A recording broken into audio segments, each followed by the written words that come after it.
ये शुरू करते हैं क्लास 7 के लिए फिगर्स ऑफ स्पीच जो आपके एलसी में दिया हुआ है।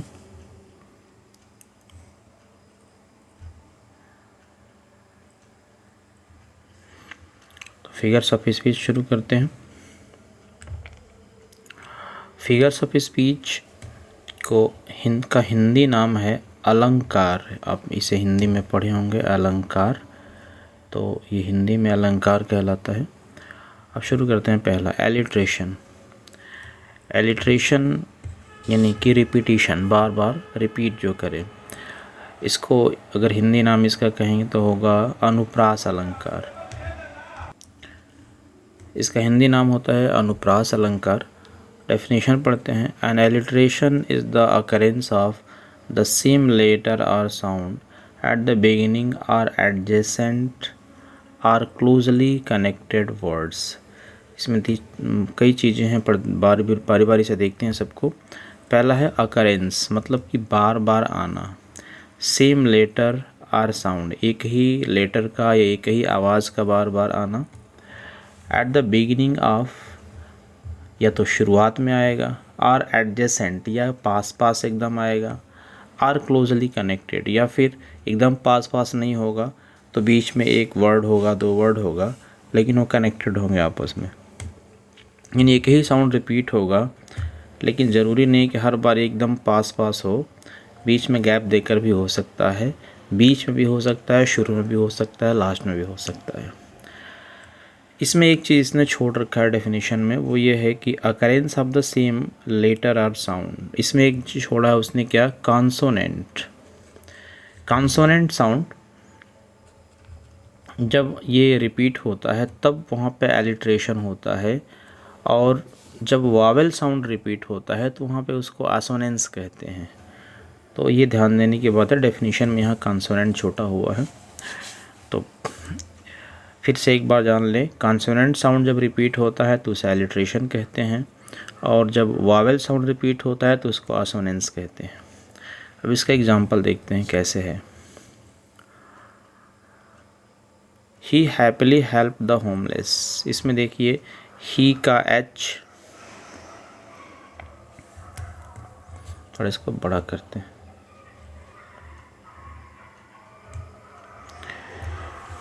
देखिए ही का एच साउंड है, फिर हैप्पीली में एच है, हेल्प्ड में एच है, और फिर होमलेस में एच है। तो एच साउंड रिपीट हो रहा है इसमें 1 2 3 एंड 4 टाइम्स, इसलिए ये एलिट्रेशन है। नेक्स्ट है in a summer season when soft was the sun. इसमें देखिए समर में एस है, सीजन में एस है, सॉफ्ट में एस है और सन में एस है। तो 4 टाइम इसमें भी एस साउंड का रिपीटिशन है, इसलिए भी एलिट्रेशन है ये। नेक्स्ट आते हैं हाइपरबोली। हाइपरबोली में क्या है?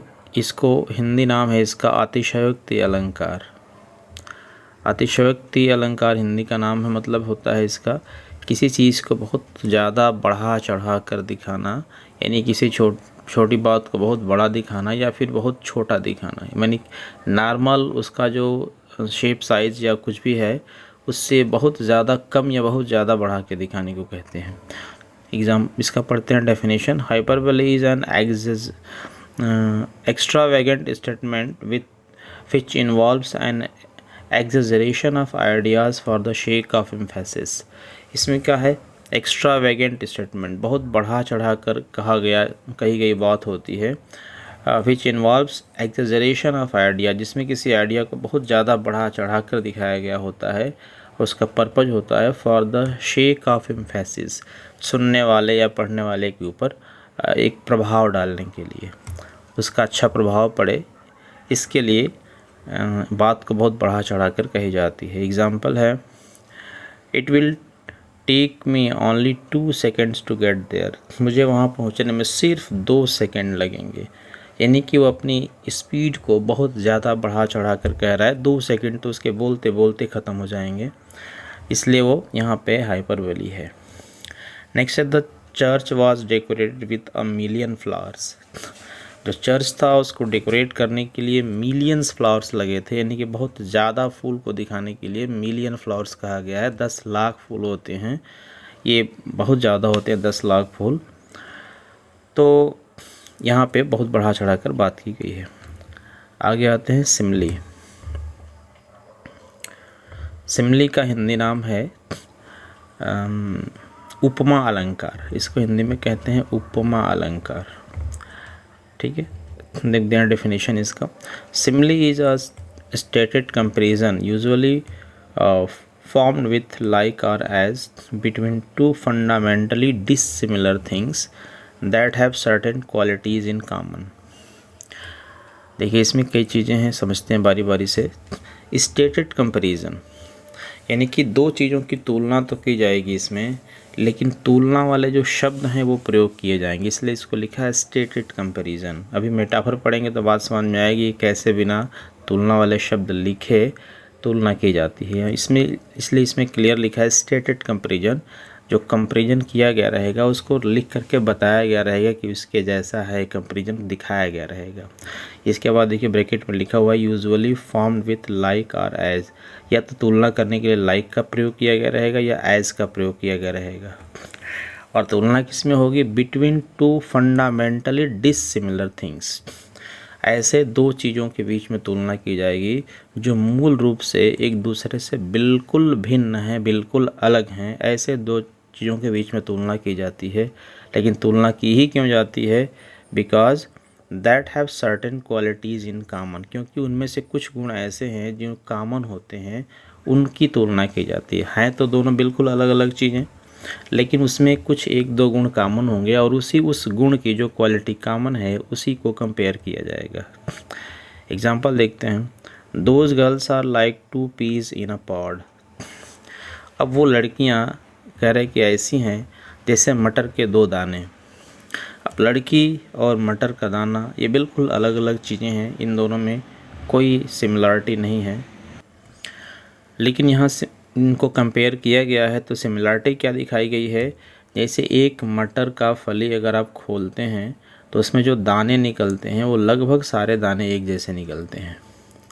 ठीक है, तो ये दो लड़कियां जो हैं वो दोनों इतनी आइडेंटिकल हैं, इतनी एक जैसी हैं कि समझ में नहीं आता कौन क्या है। जैसे आपने देखा होगा चिंकी मिंकी, बिल्कुल एक जैसी लगती हैं, एक जैसी एक्टिंग करती हैं। तो मटर के दाने जैसे बिल्कुल दो दाने एक जैसे हैं, अलग अलग करना मुश्किल हो जाता है उनको, वैसे ये दो लड़कियां हैं बिल्कुल एक जैसी हैं। तो उन दोनों में, मटर के दाने और लड़कियों में क्या है? एक क्वालिटी कॉमन है, वो है बिल्कुल एक जैसा होना। अगला है our teacher is a busy as a bee. अब टीचर अलग चीज़ है, ह्यूमन बीइंग है, और बी अलग चीज़ है, मक्खी है। वो दोनों में कोई काम चीज़ नहीं है कॉमन, लेकिन एक कॉमन है, वो ये है उनका बिजीनेस, व्यस्तता। जैसे एक बी होती है वो हमेशा अपने काम में लगे रहती है, बिजी रहती है। मक्खी हमेशा अपने काम में, हनी वाली जो बी होती है समझ लीजिए कि हमेशा अपने काम में लगे रहती है। वैसे जो हमारे टीचर है वो हमेशा अपने काम में लगे रहते हैं, हमेशा बिजी रहते हैं या बिजी रहती हैं। इसलिए इन दोनों की इस बिजीनेस वाली क्वालिटी को कंपेयर किया गया है। अगला आते हैं metaphor. Metaphor is an implied comparison. वहाँ पे क्या था? देखिए सिमिली में लिखा हुआ था स्टेटेड कंपैरिजन, यहाँ लिखा हुआ है इम्प्लाइड कंपैरिजन। इम्प्लाइड कंपैरिजन का मतलब क्या होता है? कंपैरिजन करने के लिए वर्ड्स यूज़ नहीं किए जाएंगे, लेकिन उसमें कंपैरिजन हुआ रहेगा, इसको कहते हैं इम्प्लाइड कंपैरिजन। उसमें अंडरस्टूड कंपैरिजन है या उसके अंदर छुपा हुआ कंपैरिजन है। Between two unlike things that actually have something important in common. दो अलग अलग तरह की चीज़ें यहाँ भी होंगी जो एक जैसी बिल्कुल भी नहीं है, फंडामेंटली डिफरेंट यहाँ भी होगी, लेकिन उसमें कुछ क्वालिटी कॉमन होएगी और उसी की तुलना की जाएगी। लेकिन वो इम्प्लाइड कंपैरिजन होगा, यानी स्टेटेड नहीं होगा। इम्प्लाइड का मतलब है उसके अंदर कंपैरिजन किया गया रहेगा, लिख करके अलग से बता करके कंपैरिजन नहीं किया गया रहेगा। एग्जाम्पल पढ़ते हैं, ज़्यादा समझ में आ जाएगा। His belt was a snake curling around his waist. उसका बेल्ट था ऐसे, उसका बेल्ट जो था ऐसे नहीं था, बल्कि कहेंगे कि उसका बेल्ट उसकी कमर में लिपटा हुआ एक सांप था। अब देखिए कमर वेस्ट अलग चीज़ है, बेल्ट उसमें क्या है कि लगा हुआ उसके कमर में जो चारों तरफ लिपटा हुआ है, तो कहना ये चाह रहा है राइटर कि बेल्ट उसके कमर में ऐसे लिपटा हुआ था जैसे कि सांप लिपटा हुआ हो, लेकिन वो जैसे का प्रयोग ना करके सीधे सीधे बेल्ट को सांप ही बना दे रहा है। इसका हिंदी नाम मैं नहीं बताया अभी, हिंदी नाम इसका होता है रूपक अलंकार। ये रूपक बड़ा अच्छा शब्द है हिंदी में समझने के लिए इसको। रूपक, रूपक का मतलब होता है किसी चीज़ को किसी दूसरे का रूप दे देना, यानी कि जो बेल्ट है उसके जो कमर में लिपटा हुआ जो बेल्ट है उसको सांप का रूप दे दिया गया है, स्नैक का रूप दे दिया गया है।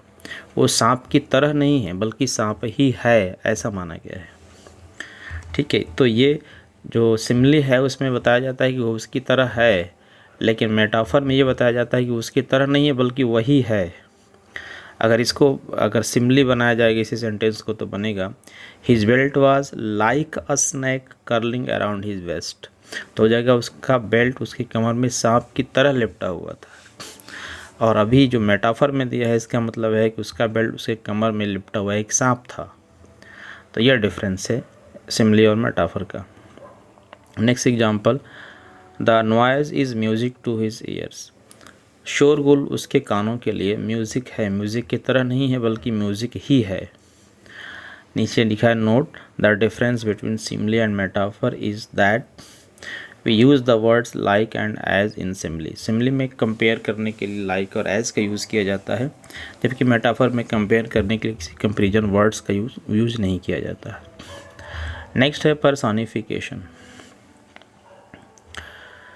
पर्सोनिफिकेशन हिंदी में इसको कहते हैं मानवीयकरण अलंकार, यानी जिसको में किसी निर्जीव चीज़ या किसी विचार का मानवीयकरण कर दिया गया हो। जैसे हिंदी में आप कविता पढ़ते हैं छोटे बच्चों की, सूरज जल्दी आना जी। अब ऐसे सूरज को ऐसे बुला रहे जैसे उसका दोस्त हो बोल रहा है जल्दी आना। तो इसका डेफिनेशन पढ़ते हैं। A figure of speech in which an inanimate object or abstraction is endowed with a human qualities or abilities. इसमें क्या फिगर स्पीच में क्या करेंगे, एन इनएनिमेट ऑब्जेक्ट। इनएनिमेट का मतलब होता है निर्जीव चीज़ जिसके अंदर कोई जान ना हो, लाइफलेस थिंग्स। आर या फिर क्या है एब्स्ट्रैक्शन, यानी कि जो चीज़ हम कल्पना में सिर्फ कर सकते हैं, रियल लाइफ में हम उसको नहीं देख सकते, किसी या तो सिर्फ उसका नाम जानते हैं या फिर महसूस कर सकते हैं, उसको एब्स्ट्रैक्शन कहते हैं। जैसे कि डेथ, मौत। मौत को हम देख नहीं सकते, केवल सुने हैं, महसूस भी कर पाना मुश्किल है क्योंकि जो महसूस करता है वो दोबारा बताने नहीं आता। या फिर जैसे है ऑनेस्टी। ऑनेस्टी ईमानदारी क्या है, हम इसको सिर्फ सुनते हैं, महसूस करते हैं, देख नहीं सकते। तो इन चीज़ों को इस तरीके से प्रयोग किया जाएगा जैसे उनके अंदर ह्यूमन क्वालिटीज़ या एबिलिटीज़ हैं, यानी उसके अंदर या तो मनुष्य का गुण है या मनुष्य वाली कोई योग्यता है, यानी जैसे मनुष्य बोल सकता है, मनुष्य चल सकता है। तो किसी लाइफलेस थिंग को बोलता चलता दिखा दिया जाए तो ये मतलब है उसमें मनुष्य वाली या तो क्वालिटी आ जाए या मनुष्य वाली एबिलिटी आ जाए। इस तरीके से हम दिखाएंगे जब इनएनिमेट या एब्स्ट्रैक्शन को, तो वहाँ पे पर्सनिफिकेशन होगा। फॉर एग्जांपल देखते हैं पहला, opportunity knocks the door but once. Opportunity का मतलब होता है अवसर। अपॉर्चुनिटी नॉक्स मतलब दरवाज़ा खटखट, नॉक्स द डोर दरवाज़ा खटखटाती है, बट वंस लेकिन एक बार।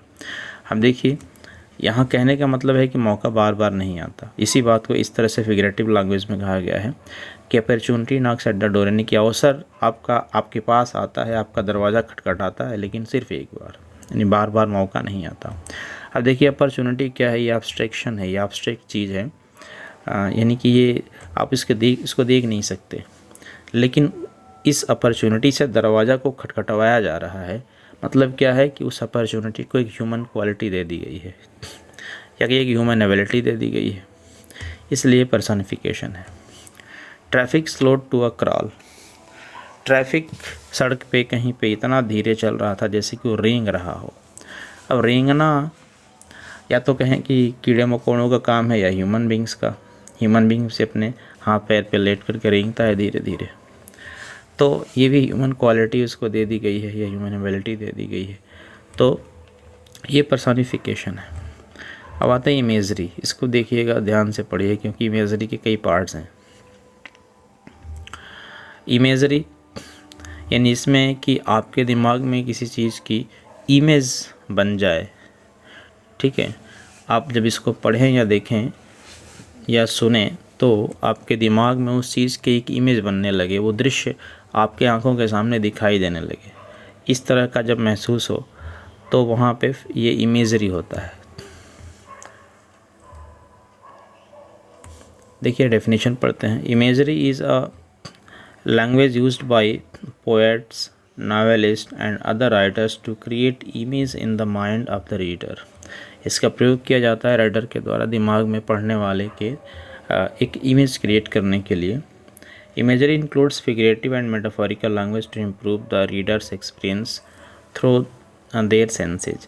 इसमें फिगरेटिव एंड मेटाफोरिकल यानी कि जो फिगरेटिव लैंग्वेज यानी कि खूबसूरत बनाने वाले, जो अलंकारिक भाषा जिसको हिंदी में कह सकते हैं, यानी कि लिटरेचर को, साहित्य को खूबसूरत बनाने के लिए जिस चीज़ों का प्रयोग करते हैं उसको अलंकार या फिगर ऑफ स्पीच कहते हैं, और उस तरह से इस्तेमाल की गई लैंग्वेज को फिगरेटिव या मेटाफोरिकल लैंग्वेज कहते हैं। यानी मेटाफोरिकल क्या है, फिगरेटिव का एक पार्ट होता है, दोनों मिलाकर अलंकारिक भाषा कह सकते हैं।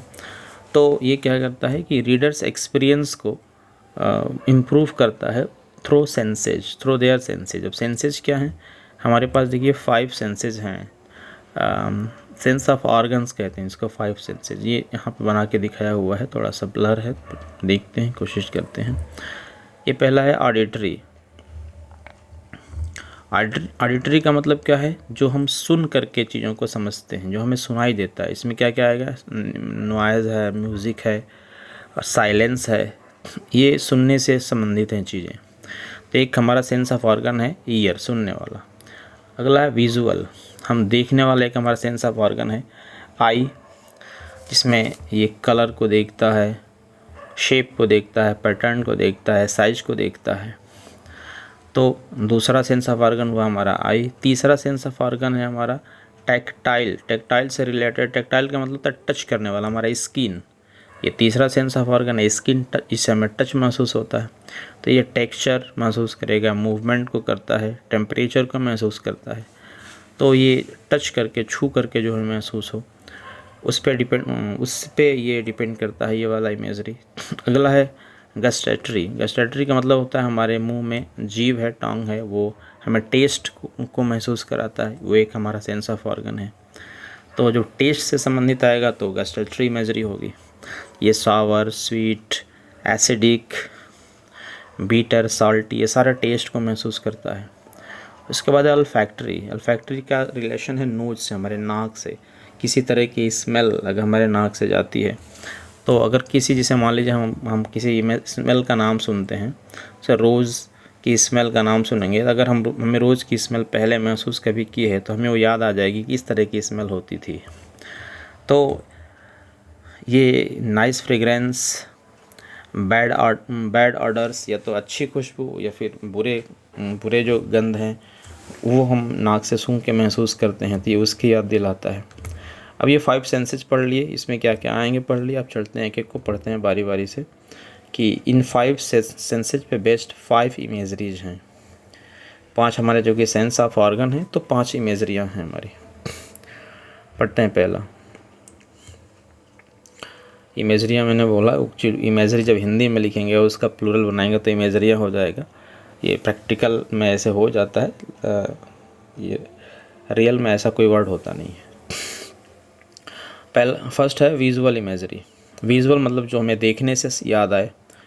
It was dark and dim in the forest. अब जब इस लाइन को आप पढ़ते हैं, dark and dim in the forest, तो आपके दिमाग में एक फिगर बनता है कि डार्क है यानी अंधेरा है, और डिम है यानी कम लाइट है।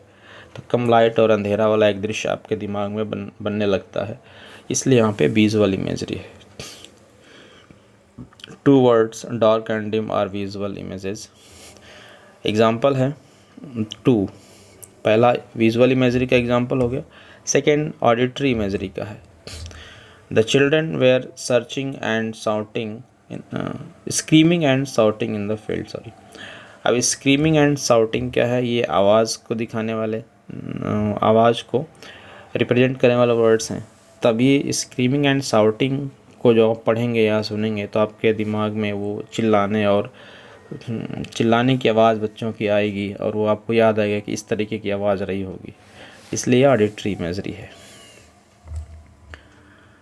नेक्स्ट थर्ड है अल्फैक्टरी। अल्फैक्टरी हम जानते हैं कि वो नोज से रिलेटेड है। He whiffed the aroma of brewed coffee. Whiffed का मतलब होता है हल्की सी गंध लेना, यानी थोड़ा सा सूंघना केवल। एरोमा मतलब होता है खुशबू। अब तो ब्रूड कॉफ़ी मैंने जो कॉफ़ी बन रही थी, तैयार हो रही थी, यानी बनती हुई कॉफ़ी का उसने थोड़ा सा खुशबू लिया। अब विफ और एरोमा ये क्या करते हैं, ये हमारे नोज़ से रिलेटेड है। हमारे नोज़ से जो हमें मिलती है स्मेल, उससे उसको ये इफ़ेक्ट डालते हैं, इसलिए evoke the sense of smell और अल्फैक्टरी सेंस। तो ये अल्फैक्टरी इमेजरी इसलिए हो जाए क्योंकि स्मेल से रिलेटेड है। नेक्स्ट है गस्टैटरी इमेजरी। जहाँ टेस्ट की बात आएगी वहाँ गस्टैटरी हो जाएगी। The fresh and juicy orange is very cold and sweet. अब फ्रेश और जूसी, देखिए इसमें फ्रेश जूसी और स्वीट, फ्रेश जूसी और स्वीट है, यानी कि जूसी रसीला और स्वीट मतलब मीठा।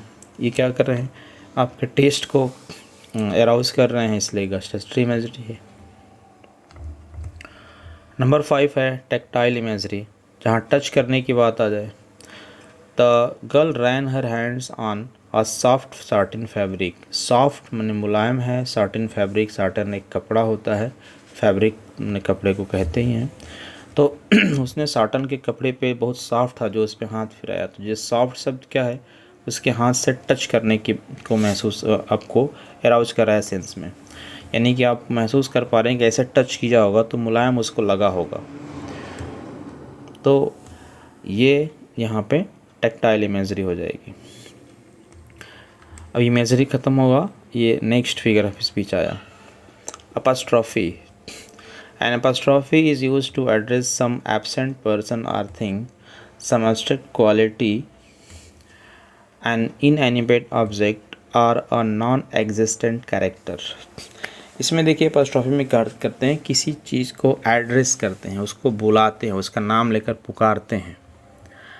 और कैसी चीज़ें होंगी, नॉर्मल जो वहाँ मौजूद है उसको बुलाते हैं जब, तो apostrophe नहीं होती है। जो वहाँ मौजूद ना हो, पहला इसमें दिया हुआ का some address some absent person or thing, किसी ऐसे व्यक्ति को बुलाया जाए, आवाज़ लगाई जाए, उसको नाम लेकर एड्रेस किया जाए जो वहाँ हो ही ना, या किसी ऐसी चीज़ को जो वहाँ ना हो, या फिर सम एब्स्ट्रैक्ट क्वालिटी, कुछ ऐसी क्वालिटी को बुलाया जाए जो क्वालिटी वास्तव में वो क्वालिटी है, वो आदमी हो ही नहीं सकती कि बुलाया जाए उसको, सिर्फ क्वालिटी एब्स्ट्रैक्ट थिंग है, लेकिन उसको बुलाया, जैसे कि oh death where are you, मृत्यु को पुकारा जा रहा है, ओ मृत्यु तुम, मौत तुम कहाँ हो, और मौत को वो इस तरह से बोल करके बुलाया नहीं जा सकता।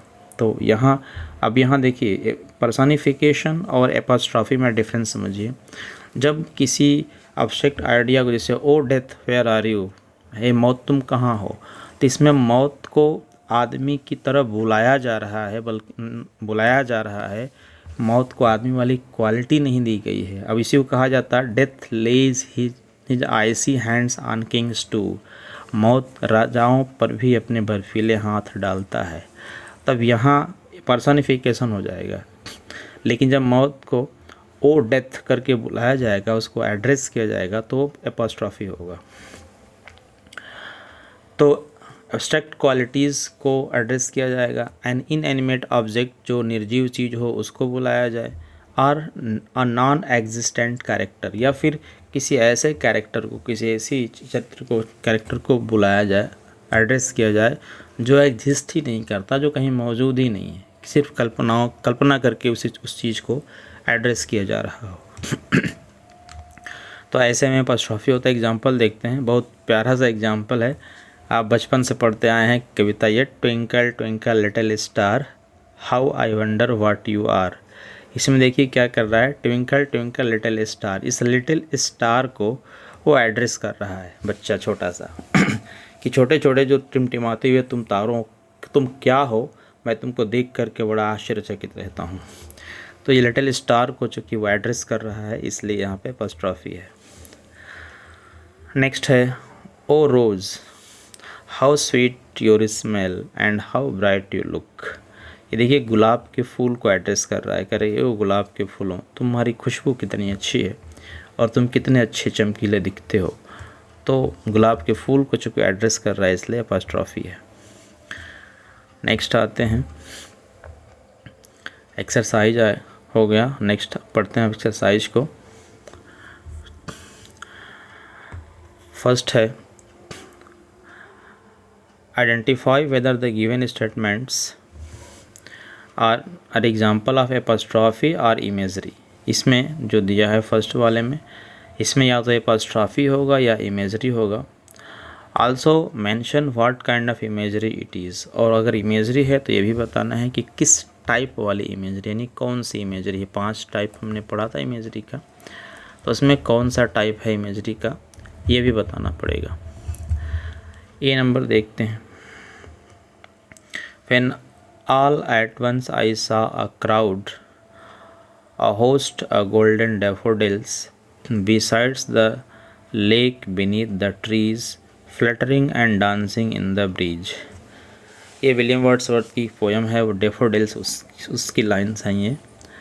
और इसमें कौन सा होगा, तो लिखा है पहले ही When at once I saw a crowd, I saw a crowd, पहले ही करें कि भीड़ मैंने देखा, ठीक है। Fluttering and dancing in bridge, और ये चौथी लाइन में है। पहला बात भीड़ देखने की बात कर रहा है और दूसरे में क्या कर रहा है, fluttering and dancing in the bridge, वो फड़फड़ा रहे हैं और नाच रहे हैं हवा में।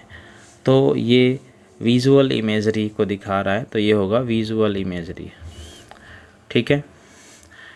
नेक्स्ट आते हैं,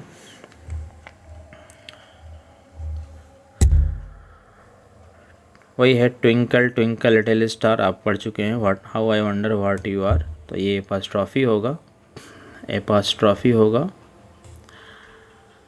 नेक्स्ट है the crunch of the peanuts filled Bill's mouth with the salty taste with which he was so familiar, यानी जो क्रंच ऑफ पीनट्स, जो पीनट्स के यानी कि मूंगफली के टूटने की जो टूटना जो था, उसने बिल्स के माउथ को साल्टी टेस्ट से भर दिया, मुंह में नमकीन टेस्ट भर दिया। यानी कि वो जब मूंगफली के टूटने की आवाज़ सुना तो उसको मूंगफली का नमकीन टेस्ट याद आ गया, उसके मुंह में पानी आ गया, जिससे वो परिचित था। तो ये क्या होगा यहाँ पे, गस्टेटरी इमेजरी होगी, क्योंकि टेस्ट की बात है तो गस्टेटरी होगा, ठीक है। आगे बढ़ते हैं। Her hands were velvety soft while his were rough like sand paper. इसमें एक मेल और एक फीमेल के हाथों को कंपेयर किया है कि जो हर यानी लड़की का हाथ था वो वेलवेट की तरह मुलायम था, और जो लड़के का हाथ था वो बालू पेपर की तरह खुरदुरा था। तो ये टच से रिलेटेड है, तो टेक्टाइल इमेजरी हो जाएगी, ठीक है। नेक्स्ट है oh Christmas tree how lovely are your branches. बताने की ज़रूरत नहीं है। ओह क्रिसमस ट्री का जो एड्रेस कर रहा है तो वो एपॉस्ट्रॉफी हो गया। जी नंबर देखते हैं। I was awakened by the strong smell of freshie brood coffee and fried eggs. इसमें भी बताने की अब ज़रूरत नहीं पड़ी कि smell of freshie brood coffee and fried egg, एकदम ताज़ा बनती हुई कॉफ़ी की खुशबू थी और अंडे को तले जाने की खुशबू थी, तो ऑल्फैक्टरी इमेजरी हो गई।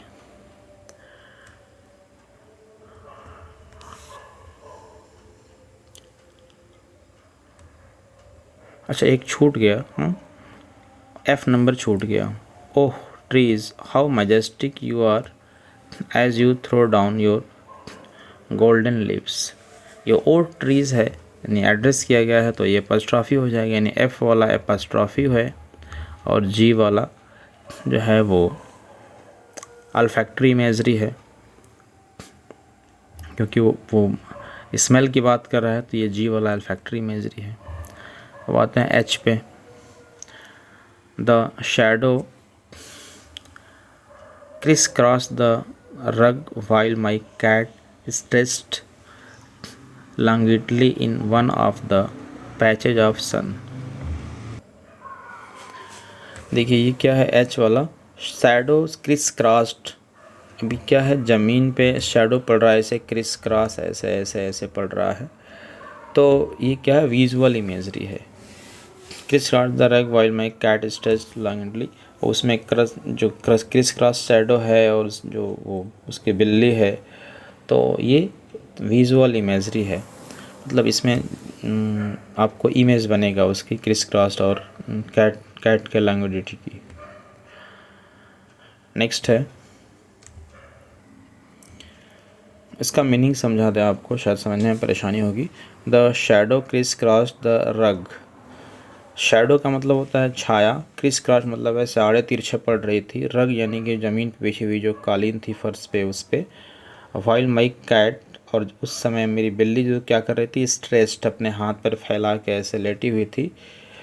लॉन्गिटुडनली मतलब होता है आलसी से, सुस्ती से। On the patches of the sun, और जो कहीं कहीं जो धूप पड़ रही थी, यानी कि ऐसे ऐसे क्रिस क्रॉस छाया पड़ रही थी, तो कहीं पे शैडो था, कहीं पे थोड़ी सी धूप थी। तो जहाँ पे धूप थी वहाँ पे मेरी बिल्ली ऐसे हाथ पैर फैला करके आलस के साथ, सुस्ती के साथ पड़ी हुई थी। तो ये इसका मतलब है इस सेंटेंस का। आई पे आते हैं। O holy night the stars are brightly shining. O holy night, जब ओ होली यानी कि एड्रेस कर दिया तो क्लियर है कि एपॉस्ट्रॉफी हो गया। कह रहे कि रात को पुकार रहा है कि वो पवित्र रात, the stars are brightly shining, जो तारे हैं वो बहुत चमकीले, बहुत ज़्यादा चमक के साथ चमक रहे हैं। नेक्स्ट जे नंबर भी है, एपॉस्ट्रॉफी ही। Oh my friend there is no friend. Oh my friends there is no friend. अब अपने किसी ऐसे दोस्त को बुला रहा है जो पहले कभी उसके रहे होंगे, और अब बोल रहा है कि अब तो कोई दोस्त नहीं है। तो फ्रेंड्स को ये एड्रेस कर रहा है, इसलिए एपॉस्ट्रॉफी है। नेक्स्ट आते हैं, आइडेंटिफाई करना है इसमें। Identify the figures of speech in the following lines. First, dance dog dug a ditch. Alliteration है, डी साउंड का रिपीटेशन है, 4 टाइम 1 2 3 4 टाइम रिपीटेशन है, तो ये एलिट्रेशन हो जाएगा। नेक्स्ट है, camel is the ship of the desert. Camel is like the ship आप नहीं बोल रहा है, कैमल इज़ द शिप बोल रहा है, तो मेटाफर हो जाएगा। नेक्स्ट 3 नंबर है, the TV is so loud that it is piercing my ears. मेरा टीवी की आवाज़ इतनी तेज़ है कि मेरे कानों को ये पिर्स कर रहा है, छेद कर रहा है। इतना तेज़ हो नहीं सकता, तो ये क्या है, हाइपरबली है, बहुत चीज़ों को बढ़ा कर कहा गया है। Number 4, I have tons of assignment to do. Same again कि उसके पास टन्स ऑफ असाइनमेंट्स। टन क्या है, वज़न नापने का एक पैमाना है, कि स्केल है। 10 कुंटल को 1 टन कहते हैं, यानी कि 100 केजी का 1 कुंटल होता है, उसमें 10 जोड़ दीजिए तो 1000, 10 का मल्टीप्लाई कर दिए तो 1000 हो जाएगा केजी। ठीक है, तो ये 1000 केजी असाइनमेंट है उसके पास। ये क्या है, मतलब कहने कि बहुत ज़्यादा काम है, तो ये भी हाइपरबोली है फिर से। नेक्स्ट है, the man was as blind as a bat. वो आदमी चमगादड़ की तरह अंधा था। आदमी अलग है, चमगादड़ अलग चीज़ है, दोनों में एक चीज़ कॉमन है, क्या है, ब्लाइंडनेस, उनके अंधेपन की तुलना की गई है। और तुलना करने के लिए एज का इस्तेमाल किया गया है, तो ये स्टेटेड कंपैरिजन है, इसलिए सिमिली होगा यहाँ पे। ठीक है, नेक्स्ट है, opportunity knocks the door but once. ये तो अभी था ऊपर, हमने पढ़ा एग्जाम्पल में, ये पर्सोनिफिकेशन है। नेक्स्ट है, the wind hold in the night.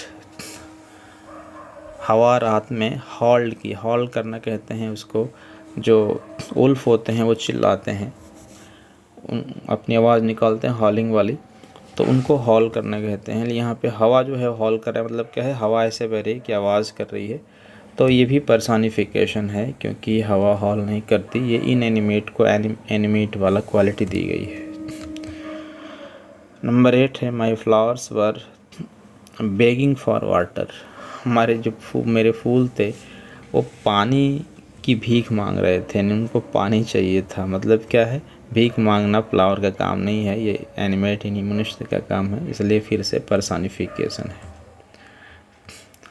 Number 9 the paparazzi circled like vultures above the tottering camel। देखिए पेपरेजी सर्कल, पेपरेजी कहते हैं ये पत्रकार या फोटोग्राफर्स को, सर्कल लाइक वल्चर्स, ये वल्चर की तरह इनको बताया गया, लाइक का इस्तेमाल किया गया है दोनों को कंपेयर करने के लिए। पेपरेजी और वल्चर को कंपेयर किया गया है लाइक से, तो ये सिमिली होगा। मैं एक्सप्लेन कर देता हूँ पूरा मीनिंग इसका। पेपरेजी यानी कि जो वो पत्रकार या फिर जो वो कैमरामैन थे, फ़ोटो लेने वाले क्या थे, वो टॉटरिंग कैमल, जो कैमल्स जा रहे थे उनको उनके तरफ ऐसे घेर लिए थे, उनको चारों तरफ से, जैसे कि गिद्ध घेर लिए हों। तो ये सिमिली हो गया। नेक्स्ट है O trees how majestic you are as you throw down your golden leaves. तो अभी था एग्जाम्पल में, पीछे ऊपर पढ़े हैं। ओ ट्रीज़ एड्रेस कर दिया तो एपॉस्ट्रॉफी हो गया। Life is a dream, life is like a dream नहीं बोल रहा, लाइक अ ड्रीम बोलता तो सिमिली हो जाता, और लाइफ इज़ अ ड्रीम, जीवन एक सपना है बोल रहा है, तो ये मेटाफर हो जाएगा। Number 12 weavers weaving at fall of night. Why do you weave a garment so bright, like the plumes of peacock, purple and green? We weave the marriage bells of queen।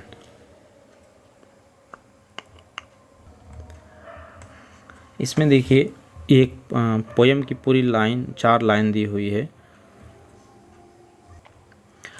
इसमें पूरे stanza में जब वो करेगी weavers weaving at fall of night, weavers poem का नाम है शायद वीवर्स ही है, या आप मुझे भूल रहा है उसका टाइटल। इसमें वो कह रहा है कि वो रात जब हो गई है तब वो कपड़े बुन रहा है, और कपड़े का जो कलर है वो बहुत ही ब्राइट है, चमकीला है, और उसका जो रंग है वो पीकॉक के पंख की तरफ पर्पल और ग्रीन है। और फिर वो लास्ट लाइन में वो जो वीवर है वो बता रहा है कि मैं किसी नई मैरिड होने वाली, जिसकी नई मैरिज होनी हो, उसकी दुल्हन के लिए या रानी के लिए मैं उसका कपड़ा बुन रहा हूँ। ठीक है, पूरे 4 लाइन में ये एक इमेजरी है, यानी कि जो आपके में इमेज बनता है उसके बुनकर के बुनते हुए बुनकर का कपड़ा बुनते हुए दृश्य आपके दिमाग में आता है। तो ये विजुअल इमेजरी है पूरे 4 लाइन में। Number 3 she is as smart as her father. अब एज का इस्तेमाल किया गया है तो सिमिली है, एज का इस्तेमाल करके उसके फादर से उसको कंपेयर किया गया है। Number 14 I have told you 1000 times that you should not talk in the class. 1000 times, 1000 बार मैंने बोला है क्लास में बात मत करो। क्या है, हाइपरबोली है, बहुत बढ़ा कर बात बोली गई है। नेक्स्ट है her voice is Honey for me. मेरे लिए उसकी आवाज़ क्या है, शहद है, शहद की तरह नहीं है बल्कि शहद ही है, इसलिए मेटाफर है, रूपक अलंकार है। नेक्स्ट है the trees whispered its pain into my ears. पेड़ों ने मेरी कान में अपने दर्द को धीरे से कहा। अब पेड़ कान में कहेंगे, ये कहना आदमी का काम है, इसलिए यहाँ पे होगा ये पर्सनिफिकेशन, ये होगा पर्सनिफिकेशन।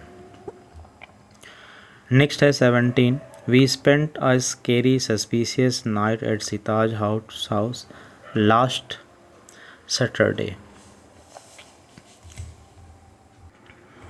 इसमें देखिए क्या है, एस साउंड का रिपीटेशन है, स्पेंट, स्केरी, सस्पिशियस। इसमें स्पेंट और स्केरी में एक जैसा साउंड था, हालांकि सस्पिशियस में भी एस है, और यहाँ सीता और सैटरडे में है, यानी एस साउंड का रिपीटिशन है, इसलिए एलिट्रेशन है।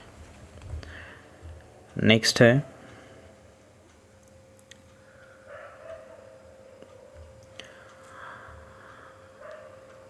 वी स्पेंड तो हो गया। द नेक्स्ट 18 है the camel is the ship of the desert. ये मेटाफर है सिंपली, ये भी एग्जाम्पल ऊपर में भी था। The camel is a ship of desert, ऊँट रेगिस्तान का जहाज है। नेक्स्ट 19 नंबर है if the river were dry I would be able to fill it with my tears. देखिए बड़ी मज़ेदार बात कह रहा है कि अगर नदी if the river were dry, यदि नदी सूखी होती तो मैं इस नदी को अपने आंसुओं से भर देता या भर देती, जो भी होगा।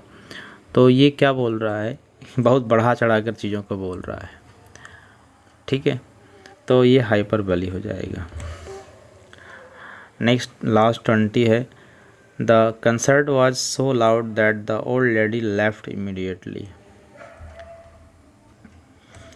अब क्या, the concert was so loud, जो कंसर्ट था यानी जो भी म्यूज़िक प्रोग्राम वगैरह कुछ था वो इतना ज़्यादा तेज़ बज रहा था कि the old lady left immediately, कि वहाँ से जो बूढ़ी औरत थी वो तुरंत चली गई।